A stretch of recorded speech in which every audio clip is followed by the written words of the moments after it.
ನಮಸ್ಕಾರ, welcome back to my YouTube channel Vishu Kannada vlogs. ಈ ಒಂದು ವಿಡಿಯೋ ನನ್ನ ಲಾಸ್ಟ್ ವಿಡಿಯೋ ಏನು ಅಪ್ಲೋಡ್ ಮಾಡಿದ್ದೀನಿ ಲಾಂಗ್ ವೀಡಿಯೋಸ್ನಲ್ಲಿ ಅದರದ್ದೇ ಕಂಟಿನ್ಯೂಯೇಷನ್ ವಿಡಿಯೋ ಆಗಿರುತ್ತೆ. ವ್ಲಾಗ್ ಆಗಿರುತ್ತೆ. ರಿಯಾನ್ಶಿಯ ಆ್ಯನ್ಯುವಲ್ ಡೇ ಪರ್ಫಾರ್ಮೆನ್ಸ್ ಕಮ್ ನನ್ನ ಒಂದು ವೀಕೆಂಡ್ ಹೇಗಿತ್ತು, ನಾವು ಮೂವಿಗೆ ಹೋಗಿದ್ವಿ, ಶಾಪಿಂಗ್ ಹೋಗಿದ್ವಿ. ಸೊ ಆ ಒಂದು ವ್ಲಾಗ್ ಆಗಿರುತ್ತೆ. ಸೊ ನೋಡಿ, ನಿಮಗೇನೇ ಇಂಪ್ರೂವ್ಮೆಂಟ್ಸ್ ಬೇಕು ಅಂದರೆ ನನಗೆ ಕಮೆಂಟ್ಸ್ನಲ್ಲಿ ಹೇಳಿ. ಈ ವಿಡಿಯೋ ಇಷ್ಟ ಆದರೆ ಲೈಕ್ ಮಾಡಿ ಆ್ಯಂಡ್ ಆಲ್ಸೋ ನನ್ನ ಚಾನಲ್ನ ಸಬ್ಸ್ಕ್ರೈಬ್ ಮಾಡ್ಕೊಳ್ಳಿ. ನಮ್ಮ ರಿಯಾನ್ಶಿ ಆ್ಯಕ್ಚುಲಿ 3 ವರ್ಷ 4 ತಿಂಗಳು ಮಗು. ಅವಳ ಜೊತೆ ಡ್ಯಾನ್ಸ್ ಆಡಿರೋ ಮಕ್ಕಳೆಲ್ಲರೂ 4 ವರ್ಷದವರು. ಅವಳು ಹೇಗೋ ಅವಳಿಗೆ ಗೊತ್ತಾಗ್ದಲ್ಲೇ ಇದ್ದರೆ ಪೀಪ್ ಮಾಡಿ ಆದರೂ ಡ್ಯಾನ್ಸ್ ಮಾಡಿದ್ದಾಳೆ. ಅಷ್ಟು ಟ್ಯಾಲೆಂಟ್ ಇದ್ದಾಳಲ್ಲ, ನಂಗೆ ಅದು ನಿಜವಾಗ್ಲೂ ಖುಷಿ ಆಯಿತು. ಅವಳು ನರ್ಸರಿಗೆ ಜಾಯಿನ್ ಮಾಡಿಸ್ತೀವಿ, KG ಜಾಯಿನ್ ಮಾಡಿಸಿಲ್ಲ ನಾವು. ಸೊ ಅವಳು ಏಜ್ ತಕ್ಕಂಗೆ ಅವಳು ಡ್ಯಾನ್ಸ್ ಮಾಡಿದ್ಲು. ನಂಗೆ ಅದೇ ತುಂಬ ಅಂದರೆ ತುಂಬ ಖುಷಿ ಇರೋದು. ತುಂಬ ಮುದ್ದಾಗಿ ಮಾಡಿದ್ಲು. ಒಂದು ಚಿಕ್ಕಮ್ಮ ಆಗಿ ಈ ಒಂದು ಖುಷಿನ ಹೇಳೋಕ್ಕೆ ಸಾಧ್ಯನೇ ಇಲ್ಲ. ಮನ್ಸಿಗೆ ತುಂಬ ತೃಪ್ತಿ ಆಯಿತು. ನೋಡಿ, ಇಷ್ಟ ಆದರೆ ಲೈಕ್ ಮಾಡಿ.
ಕ್ಯೂಟ್ ಲಿಟಲ್ ಬೊಬ್ಲಿಯಾಗಿ ಡ್ಯಾನ್ಸ್ ಮಾಡಿಬಿಟ್ಲು. ನನಗೆ ಅಲ್ಲೇ ಒಂದು ಸ್ವಲ್ಪ ಎಮೋಷ್ನಲ್ ಆಗಿದ್ದೆ, ಬಟ್ ಹೇಗೋ ಕಂಟ್ರೋಲ್ ಮಾಡಿಕೊಂಡು ಅದಾದಮೇಲೆ ಅವ್ರ ಟೀಚರ್ಸ್ ಎಲ್ಲರೂ ಒಂದು ಪರ್ಫಾರ್ಮೆನ್ಸ್ ಮಾಡಿದ್ರು.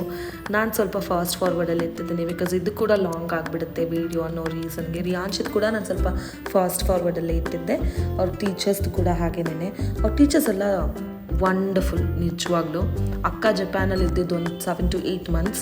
ನಾನು ಅವಳನ್ನ ಸ್ಕೂಲಿಗೆ ಕಳಿಸಿ ಹೋಮ್ವರ್ಕ್ಸ್ ಎಲ್ಲ ಮಾಡಬೇಕಿತ್ತಲ್ಲ ಅವಳ ಜೊತೆಗೆ. ಅವ್ರ ಮ್ಯಾಮು ಹೇಳೋರು, ಹೇಮಾ ಮ್ಯಾಮು, ನೀವು ಆರಾಮಾಗಿ ಮಾಡಿ, ನಂಗೆ ಗೊತ್ತು ನೀವು ಕೆಲಸ ಮಾಡ್ತಾಯಿದ್ದೀರಾ, ಅಭ್ಯಾಸ ಇರಲ್ಲ ಮಕ್ಕಳನ್ನೆಲ್ಲ ನೋಡ್ಕೊಂಡು ಅಂತ. ಬಟ್ ಅವ್ರಿಗೆ ಹೇಗೆ ಹೇಳೋದು, ನನಗೆ ಅಭ್ಯಾಸ ಇದೆ ಮಗುನ ನೋಡ್ಕೊಳ್ಳೋಕ್ಕೆ. ಬಟ್ ಆ ಒಂದು ರೊಟೀನ್ ಇದೆ ಗೊತ್ತಾ ಮಕ್ಕಳದು, ಅದು ಅರ್ಥ ಆಗೋರಿಗೆ ಅರ್ಥ ಆಗುತ್ತೆ. ಅದು ನಾನು ಬಯೋಲಾಜಿಕಲ್ ಮಾಮ್ ಇಲ್ದಲೇ ಇದ್ರೂ ನಂಗೆ ಅರ್ಥ ಆಗಿದೆ ಇವಾಗ. ಓಕೆ, ಮಕ್ಕಳನ್ನ ನೋಡ್ಕೊಳ್ಳೋದು ಸಾಕೋದು is a very tough job. ದುಡ್ಡು ಎಲ್ಲ ಸೆಕೆಂಡ್ರಿ, ಆದರೆ ಮಕ್ಕಳನ್ನ ಸಾಕೋದಿದೆಯಲ್ಲ, to all mothers hats off. ಅದು ಹೇಳ್ತಾರಲ್ಲ, ಮಕ್ಕಳು ಆಗೋಕ್ಕೂ ಮಕ್ಕಳು ನೋಡ್ಕೊಳ್ಳೋಕ್ಕೂ ಯೋಗ್ಯತೆ ಇರಬೇಕು ಅಂತ. ಹಾಗೇನೇ ಅದು ತಾಯಿದ್ರಿಗೆ ಒಂದು ದೊಡ್ಡ ನಮನ ಅಂತ ಹೇಳ್ಬೋದು. ನಂಗದು ಎಕ್ಸ್ಪೀರಿಯೆನ್ಸ್ ಈಗಲೇ ಆಗಿದೆ. ಈ ಎಲ್ಲ ಟೀಚರ್ಸನ್ನು ಸೂಪರ್ ಕೋಆಪ್ರೇಟಿವ್, ಅದ್ರ ಬಗ್ಗೆ ಕಮೆಂಟ್ಸೇ ಇಲ್ಲ. ನಮ್ಮ ರಿಯಾನ್ಶಿ ಅವ್ರ ಟೀಚರ್ಸ್ನೆಲ್ಲನೂ ಜಡ್ಜ್ ಮಾಡೋಕ್ಕೆ ಕೂತ್ಕೊಂಡಿದ್ದಾಳೆ. Actually ಬಿಟ್ಟಿದ್ರೆ judge ಮಾಡಿರೋಳು. ಸ್ವಲ್ಪ ಹೊತ್ತು ಅವಳು ಶಾಕಲ್ಲಿದ್ಲು, ಟೀಚರ್ಸ್ ಎಲ್ಲ ಯಾಕೆ ಡ್ಯಾನ್ಸ್ ಆಡ್ತಿದ್ದಾರೆ ಅಂತ. ಬಟ್ ಅವಳು ಹೇಳ್ತಾ ಇದ್ಲು, ನಮ್ಮ ಮ್ಯಾಮ್ ತುಂಬ ಚೆನ್ನಾಗಿ ಮಾಡಿದ್ದಾರಲ್ವ ಅಂತ. ಅವಳ most favourite teacher Hema ma'am. ಅವರೇ ನನಗೆ ತುಂಬ ಅಂದರೆ ತುಂಬ ಚೆನ್ನಾಗಿ ಕೋಆಪ್ರೇಟ್ ಮಾಡಿದ್ದು. Hats off to Hema ma'am ಅಂತ ಹೇಳ್ಬೋದು. ಈಗ ಅಕ್ಕ ಬಂದಿರೋದ್ರಿಂದ everything to her until she gets another baby. So next day as usual ನಾನು ಹೇಳ್ದಂಗೆ ನಾನು ಆಚೆ ಹೋಗಿದ್ದೆ. ಮಾಲ್ನಲ್ಲಿ ಸಂತೆ ಇದೆ ಅಂತ ಕೂಡ ಗೊತ್ತಾಯಿತು. ಸ್ಟಾಲ್ ಇದೆ ಅಂತ ಗೊತ್ತಾಯಿತು. ಸೋಲ್ ಸಂತೆ ಅಲ್ಲ, ಸ್ಟಾಲ್ ಇದೆ ಅಂತ ಗೊತ್ತಿತ್ತು. ಸೊ ಚಾವಾ ಮೂವಿನೂ ನೋಡಬೇಕಿತ್ತು, because as a Hindu it is a emotion ಅಂತ ನಂಗೆ ಅನ್ನಿಸ್ತು ಮೂವಿ ನೋಡೋದು. ಸೊ ನಾವು ಆ ಒಂದು ದಿನ ಏನೇನು ಮಾಡಿದ್ವಿ ಅಂತ ಕೂಡ ನೋಡ್ಬೋದು. ನೋಡಿ ಅಷ್ಟೇ. ಹೆಂಗಮ್ಮ ಪೋಸ್ ಮಾಡಮ್ಮ, ತೆಗಿಯಮ್ಮ. ಹೆಂಗಿದೆ ದೊಡ್ಡಮ್ಮ?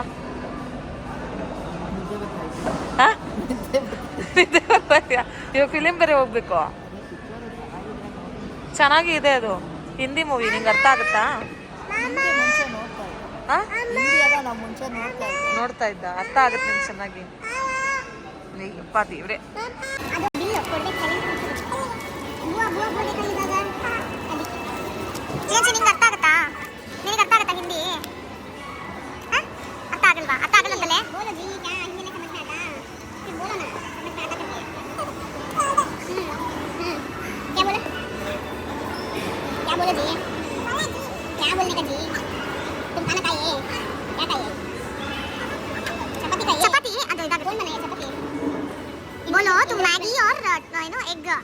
ಎಗ್ ಆಮ್ಲೆಟ್ ಕಾಯಿ ಅಂತ ನನಗೆ ಒಂದು ಬರಲ್ಲ ನಾನು ಎಲ್ಲರಿಗೂ ಕೇಳ್ತಾ ಇದ್ದೀನಿ ಆಮ್ಲೆಟ್ खाया और क्या खाया कौन बनाया था ऑमलेट अज्जी बनाया ऑमलेट तुम्हारा अज्जी का नाम क्या है इंदिरम्मा ओ ठीक है तुम्हारा स्कूल का नाम क्या है कल क्या फंक्शन हुआ था तुम्हारे स्कूल में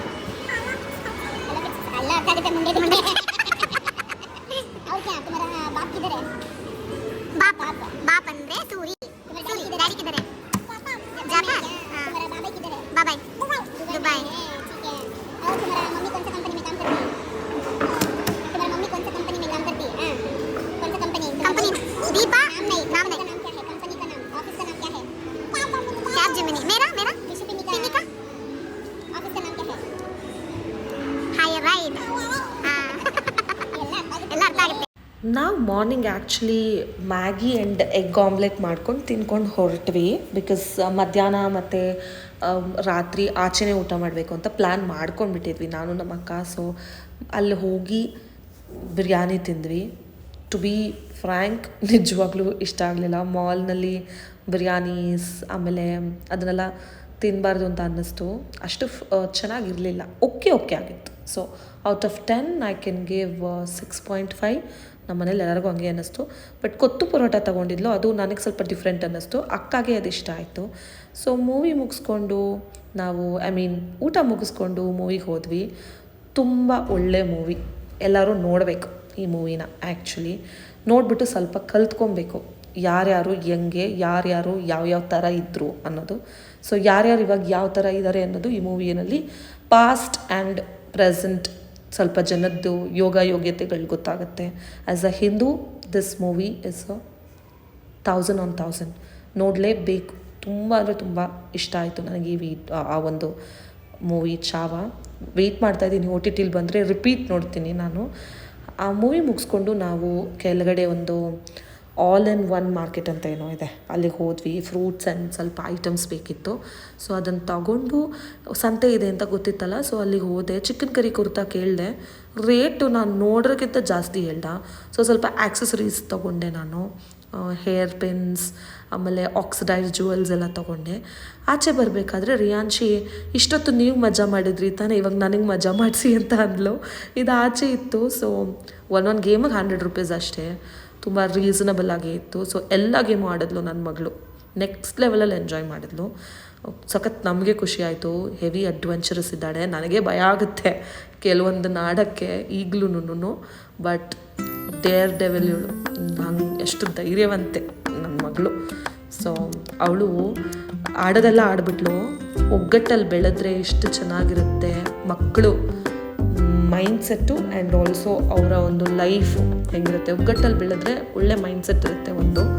ಇನ್ನು ಒಂದು ಸ್ವಲ್ಪ ಭಯ ಇರುತ್ತೆ. ನಾವೆಲ್ಲ ಹಂಗೆ ಬೆಳ್ಕೊಂಬಂದಿದ್ದಲ್ವಾ, ಅದು ಹೊರೆ ಇಲ್ಲ ಅವಳ ಮೇಲೆ. ಬಟ್ ಆ ಒಗ್ಗಟ್ಟಲ್ಲಿ ಬೆಳೆಸ್ತಿದ್ರೆ ಗೊತ್ತಾಗುತ್ತೆ. ಇವಾಗ ನಾವು ಸಪ್ರೇಟೇ ಇರೋದು, ನಮ್ಮ ಪ್ರಜ್ಞಾನ್ ವಿದ್ವಾನನೇ ಬೇರೆ ಮನೇಲಿರೋದು. ಬಟ್ ಅವಳಿಗೆ ಚೆನ್ನಾಗಿ ಗೊತ್ತು ಅವ್ರ ಅಣ್ಣಂದಿರು ಸಖತ್ ಇಷ್ಟಪಡ್ತಾಳೆ. ಸೊ ನಾವು ಹಂಗೆ ಅಲ್ವಾ ಬೆಳ್ಕೊಂಬಂದಿದ್ದು, ನಮ್ಮ ಅಣ್ಣ ನಮ್ಮ ಅಕ್ಕನ ಜೊತೆ ಎಲ್ಲ, ನನ್ನ ತಮ್ಮ. ನಾವೆಲ್ಲೇ ಎಷ್ಟೇ ದೂರ ಇದ್ದರೂ ತಿರ್ಗಾ ಬಂದು ಸೇರ್ತೀವಿ ಒಂದೇ ಕಡೆ. ಆ ಬಾಂಡಿಂಗ್ ಯಾವತ್ತೂ ಕಿತ್ತೋಗಿಲ್ಲ. ನಮ್ಮ ಮಕ್ಳಿಗೂ ನಾವು ಅದನ್ನೇ ಎಕ್ಸ್ಪೆಕ್ಟ್ ಮಾಡ್ತೀವಿ. Wherever you stay you have to ನಮ್ಮ ರೂಟ್ಸ್ನ ನಾವು ಮರಿಬಾರ್ದು. ಯಾವತ್ತೂ ಪೇರೆಂಟ್ಸಿಗೆ ಮೂವ್ ಆಗೋ ಥರ ಮಾಡಬಾರ್ದು. ಅದು ತುಂಬ ಟೀನೇಜಲ್ಲಿ ಅರ್ಥ ಆಗಲ್ಲ, ಬುದ್ಧಿ ಬಂದಾದ್ಮೇಲೆ ಗೊತ್ತಾಗುತ್ತೆ. ನನ್ನ ಮಗಳು ಎಲ್ಲ ಆಟಾಡಿದ್ಲು. ಆಟಾಡಾದ್ಮೇಲೆ ಏನು ಹೇಳಿದ್ಲು ಅಂತ ನೀವು ಕೇಳಿಸ್ಕೊಳ್ಳಿ. ನಂಗೆ ನಿಜವಾಗ್ಲೂ ತುಂಬ ಖುಷಿ ಆಯಿತು. ಅವಳ ಒಂದು ಥಾಟು ಈ ಒಂದು ಚಿಕ್ಕ ಏಜ್ಗೆ ನಿಜವಾಗ್ಲೂ ಖುಷಿ ಆಯಿತು. ಹಾಗೆ ನಮ್ಮ ಪ್ರಜ್ಞಾನ್ ವಿದ್ವಾನ್ ಕೂಡ ಹಂಗೇನೆ, ಏನೇ ಒಂದು ಹೊಸದವ್ರು ಮಾಡಿದ್ರು ಅಥವಾ ಏನಾದರೂ ರಿಯಾನ್ಶಿ ಅಂತ ಅವ್ರಿಗೆ ಥಾಟ್ ಬಂದರೆ, ರಿಯಾನ್ಶಿ ಯಾವಾಗ ಬರ್ತಾಳೆ, ಇದು ರಿಯಾನ್ಶಿ ಕೊಡಬೇಕು ಅನ್ನೋ ಥರ ಥಾಟ್ ಅವ್ರಿಗೂ ಇರುತ್ತೆ. ಅದನ್ನು ನಾನು ತುಂಬ ಸತಿ ಅಬ್ಸರ್ವ್ ಮಾಡಿದ್ದೀನಿ. ಇವಾಗ ರಿಯಾನ್ಶಿ ಇಷ್ಟೆಲ್ಲ ಆಡಿದ್ಲಲ್ಲ, ಅವಳು ಹೇಳಿದ ಡೈಲಾಗು, ಇಷ್ಟೊತ್ತು ನೀವು ಮಜಾ ಮಾಡಿರಿ ತಾನೇ ಮೂವಿ ನೋಡ್ಕೊಂಡು, ಇವಾಗ ನನಗೆ ಮಜಾ ಮಾಡಿಸಿ ಅಂದ್ಲು. ಅಯ್ಯಯ್ಯೋ ಹಿಂಗನ್ಬಿಟ್ಲಲ್ಲ ಅಂತ ನನಗೆ ಅನ್ನಿಸ್ತು. ಅವಳು ಫನ್ನಾಗಿ ಹೇಳಿದ್ಲು, ನಗಾಡ್ಕೊಂಡೆ. ಬಟ್ ನನಗೆ ಓಕೆ, ಮಗುಗೆ ಒಂದು ಎಂಜಾಯ್ಮೆಂಟ್ ಬೇಕು, ಒಂದು ಎಕ್ಸ್ಪೋಜರ್, ಆಚೆ ಪ್ರಪಂಚ ಬೇಕು. ಬಟ್ ಅವಳು ಇದೆಲ್ಲ ಆಡಾದ್ಮೇಲೆ ಏನು ಹೇಳಿದ್ಲು ಅಂದರೆ, ಓ ಮೈ ಗಾಡ್, ನಾನು ಅದೊಂಥರ ಬೆಣ್ಣೆ ಕರೆದಂಗೆ ಕರ್ಗೋಗ್ಬಿಟ್ಟೆ ನಾನು ಅವಾಗ. ತುಂಬ ಅಡ್ವೆಂಚರಸ್, ಭಯಪಡಲ್ಲ ಅವಳು. 2.5 ವರ್ಷಕ್ಕೇ ಅವಳು ಜಿಪ್ಲೈನ್ ಆಡಿದ್ಲು ಅಲ್ಲಿ ವಿ ವಿಸ್ತಾರ ಅಂತ ಒಂದು ರೆಸಾರ್ಟಲ್ಲಿ. ಈಗ ಇದನ್ನು ಆಡಿದ್ಲು, ಸಖತ್ ಎಂಜಾಯ್ ಮಾಡಿದ್ಲು. ಬಟ್ ಏನು ಹೇಳಿದ್ಲು ಅನ್ನೋದು ಮನ್ಸು ಕರ್ಗೋಯ್ತು. ಅಷ್ಟೇ ಖುಷಿ ಆಯಿತು. ಆ್ಯಂಡ್ ನಮ್ಮ ಬ್ರಿಂಗಿಂಗ್ ಎಲ್ಲ ಚೆನ್ನಾಗಿದೆ ಅಂತ ಅನ್ನಿಸ್ತು ಅಷ್ಟೇ. ನೋಡಿ ಅವಳು ಏನು ಹೇಳ್ತಾಳೆ ಅಂತ. ಹೆಂಗಿತ್ತ ಹೆಂಗಿತ್ತು ಹೆಂಗಿತ್ತು ಮಗಳೇ? ಸೂಪರ್. ಜಾಲಿ ಜಾಲಿ ಇರುತ್ತಾ ಇಲ್ಲೇನೆ? ಹೌದಾ? ಹಾ, ಸಮ್ಮರ್ ಅಲ್ಲಿ ಅವ್ನು ರಜೆ ಕರ್ಕೊಂಡ್ಬರ್ತೀವಲ್ಲ, ಅವಾಗ ಕರ್ಕೊಂಡ್ಬರೋಣ. ಓಕೆ, ಮಜಾ ಬಂತಾ? ಅಲ್ಲಿ ಫಿಲ್ಮ್ ಆದ್ಮೇಲೆ ನಿಮ್ ಮಜಾ ಆಯ್ತು. ಯಾವ್ದು? ಬೋಟಿಂಗ್. ಸೊ ನಾನು ಮುಂಚೆನೇ ಹೇಳ್ದಂಗೆ ಅವಳು ಎಲ್ಲ ಗೇಮ್ಸ್ನೂ ಎಕ್ಸ್ಪ್ಲೋರ್ ಮಾಡಿದ್ಲು. ಹಾಗೆ ಅವಳು ಪ್ರಜ್ಞಾನ ತುಂಬ ಮಿಸ್ ಮಾಡ್ತಾಯಿದ್ಲು ಪಾಪ. ಈ ಒಂದು ಗೇಮಲ್ಲಿ ಬೋಟ್ ಮುಂದೆ ಕೈಯಲ್ಲಿ ನೀನೇ ಎಳ್ಕೊಂಡು ಹೋಗ್ಬೇಕು ಅಂತ ಹೇಳಿದ್ವಿ, ಆಯಿತು ಅಂತ ಅಂದ್ಲು. ಆಮೇಲೆ ಏನು ಮಾಡಿದ್ಲು, ಅದು ಹೋಗಲ್ಲಿ ಸ್ಟಕ್ಕಾಗೋಯ್ತಲ್ಲ, ಮುಂಚೂರು ಮುಂದೆ ಮಾಡಿ ಅಂತ ಇದ್ವಿ. ಅವಳು ದಿಕ್ಕನೇ ಚೇಂಜ್ ಮಾಡಿಬಿಟ್ಲು. ಹಿಂಗೆ ಕೂತಿರೋಳು ಉಲ್ಟಾ ಕೂತ್ಕೊಂಡ್ಬಿಟ್ಟು ಮಾಡ್ತಿದ್ದಾಳೆ. ಅಷ್ಟು ಟ್ಯಾಲೆಂಟ್ ಇದೆ ನನ್ನ ಮಗಳಿಗೆ. ತುಂಬ ಚೆನ್ನಾಗಿ ಅವಳು ತಲೆ ಉಪಯೋಗಿಸ್ತಾಳೆ. ಅಲ್ಲಿ ಮುಗಿಸ್ಕೊಂಡು ನಾವು ಮನೆ ಹತ್ರ ಇರೋ ಸ್ವಾತಿ ರೆಸ್ಟೋರೆಂಟಿಗೆ ಬಂದ್ವಿ. ಡಿನ್ನರ್ ಮಾಡ್ಕೊಂಡ್ವಿ. ಎಲ್ಲ ಚೆನ್ನಾಗಿ ಚಾಟ್ ಮಾಡ್ಕೊಂಡು ಚೆನ್ನಾಗಿ ತಿಂದ್ವಿ. ಈಗ ನಮ್ಮ ರಿಯಾನ್ಶಿ ಮತ್ತು ನಮ್ಮ ದೊಡ್ಡಮ್ಮಂದು ಒಂದು ಫನ್ ಟಾಕ್ ಇದೆ ನೋಡಿ. ಅದು ಅರ್ಥನೇ ಆಗಿಲ್ಲ. ಯಾರೋ ಡೈಲಾಗ್ ಹೇಳಿದ್ರು, ನಾನು ಅವಾಗ ಹಿಂದಿ ನೋಡ್ತಾ ಇದ್ದೆ. ಅಲ್ಲ, ಹಿಂದಿ ಅರ್ಥ ಆಗುತ್ತೆ, ಆದರೆ ಅದು ಆ ಪಿಕ್ಚರ್ ಅರ್ಥ ಆಗಲಿಲ್ಲ. ಅರ್ಥ ಆಗಲಿಲ್ಲ ಅಂದರೆ ನೀನು ನಿದ್ದೆ ಮಾಡಿದೆ. ಯಾಕೆ ನಿದ್ದೆ ಅಂದರೆ ನಿದ್ದೆ ಬಂತು. ಯಾವುದೋ ಒಂದು ಪಿಕ್ಚರ್ಗೆ ಹೋಗಿದ್ದೆ. ಪಿಕ್ಚರ್ ಎಲ್ಲ ಮುಗಿದ್ಮೇಲೆ ಯಾವುದು? ಯಾವಾಗ? ಮದ್ವೆಗೆ ಮುಂಚೆನಾ ಮದ್ವೆ ಆದ್ಮೇಲೆ? ಚೈತ್ರನ್ ಜೊತೆ ಹೋದ್ರೆ ಎಲ್ಲ ಲೇಟೇ. ಅಲ್ಲ ಲೇಟ್ ಅಲ್ಲ, ಪಿಕ್ಚರೇ. ನಾನು ಪಿಕ್ಚರೇ ನೋಡ್ಲಿ. ಅಮ್ಮ ಬೇಕು ಗೊತ್ತಿಲ್ಲ. ಹೆಂಗೆ ತೋರ್ಸು. ಅಮ್ಮ ಆಫೀಸ್ ಹೋದ್ಮೇಲೆ ಸರಿ ಹೆಂಗ್ ಮಾಡೋದು ಹೇಳು? ಹೇಳ ಪ್ಲೀಸ್. ಹಿಂಗೆ ಇವಾಗ ಐಸ್ ಕ್ರೀಮ್ ಬರ್ತಾ ಇದೆ, ಹೇಳಮ್ಮ. ಐಸ್ ಕ್ರೀಮ್ ಮಕ್ಕ ಕೈ ತೆಗ್ಬಿಟ್ಟು ಹೇಳು. ಹಂಗೆ ಹೇಳಿದ್ರೆ ನಾವೆಲ್ಲ ಭಯ ಪಡ್ಕೋತೀವಿ ಅಂತ ಮಾಡ್ತೀವಿ. ಹಂಗೆ ಗ್ರೀನ್ ಕಲರ್ ಐಸ್ ಕ್ರೀಮ್ ಬಂತು.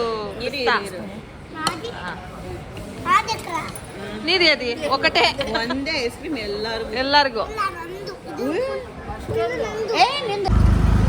ಇನ್ನೊಂದ್ಸತಿ ತೋರ್ಸು. ಬಾಡಿ ಮಾತ್ರ ಬಗ್ಗಲ್ಲ, ತಲೆ ಮಾತ್ರ ಬಗ್ಗಲ್ಲ. ಇನ್ನೊಂದ್ಸತಿ ತೋರ್ಸು. ನಮಸ್ಕಾರ. ಇಷ್ಟೇನಾ? ಚೀತಿ. ಎಲ್ಲಿಗೆ ಹೋಗ್ತಾ ಇದೀವಿ ಈಗ? ಸರಿ, ಆಯ್ತು. ಓಕೆ, ನಿಂಗೆ ಇವತ್ತು ಇಷ್ಟ ಆಯ್ತಾ ಈ ಡೇ? ನಿನ್ಗೆ ಹೆಂಗಿತ್ತು? ಸೂಪರ್. ಬಾಯಲ್ಲಿ ಹೇಳ್ಬೇಕಮ್ಮ, ಬಾಯಲ್ಲಿ ಹೇಳು. ಓಹ್, ಸೂಪರ್. ಹೆಂಗಮ್ಮ ಆರಿದ್ದು ನೀನು? ಗೊತ್ತಾಗಲ್ಲ. ಆರದಲ್ಲ, ಅಲ್ಲಿ ಆಟಾಡಿದ್ದು. ಓಹೋ, ಫುಲ್ ಧೈರ್ಯ ಇದೆ ನಮ್ಮ ಮಗಳಿಗೆ. ಓಕೆ, ಈಗ ಹೋಗಿ ಮಲ್ಕೊಂಡ್ಬಿಡೋಣ. ಈಗ ಹೋಗಿ ಮಲ್ಕೊಳ್ಳೋಣ. ಮತ್ತೆ ಜಾಲಿ ಮಾಡ್ಬೇಕಾ? ಇನ್ನೆಷ್ಟು ಜಾಲಿ ಮಾಡೋಣ? ಮಧ್ಯಾಹ್ನದಿಂದ ರಾತ್ರಿವರೆಗೂ ಜಾಲಿ ಮಾಡಿಸಿದೀವಿ. ಇನ್ನೂ ಜಾಲಿ ಮಾಡ್ಬೇಕಾ? ಸರಿ, ಆಯ್ತು, ಮಾಡೋಣ. ಗುಂಡು ಮಾಮಂಗೆ ಫೋನ್ ಮಾಡ್ತೀನಿ, ಜಾಲಿ ಮಾಡೋಣ. ಮಾಡ್ಲಾ ಗುಂಡು ಮಾಮಂಗೆ? ಯಾರಮ್ಮ ಅದು? ಏನಮ್ಮ ಅದು? ವಾಚ? ಎಷ್ಟು ಟೈಮ್ ಸ್ವಲ್ಪ ನೋಡಿ ಹೇಳಮ್ಮ. ವಾಚಲ್ಲಿ 9:10. ರಿಯಾನ್ಶಿ, ಗುಂಡು ಮಾಮಂಗೆ ಫೋನ್ ಮಾಡ್ಲಾ? ಜಾಲಿ ಮಾಡಿಸ್ತೇನೆ. 3:30. ಅಯ್ಯೋ ದೇವ್ರೆ, ನಾ 3:30ನಾ? ಇಷ್ಟು ಬೇಗ ಯಾಕೆ ಮನೆಗೆ ಹೋಗ್ತಾ ಇದೀವಿ? ಆಮೇಲೆ ಅಮ್ಲೋ 5 o'clock. ಗುಂಡು ಮಾಮಂಗೆ ಫೋನ್ ಮಾಡ್ಲಾ? ಬೇಡ, ಟುಸ್ ಪಟಾಕಿ ಅಷ್ಟೇ. ನಮ್ದೇ ಮುಗ್ದೋಯ್ತು.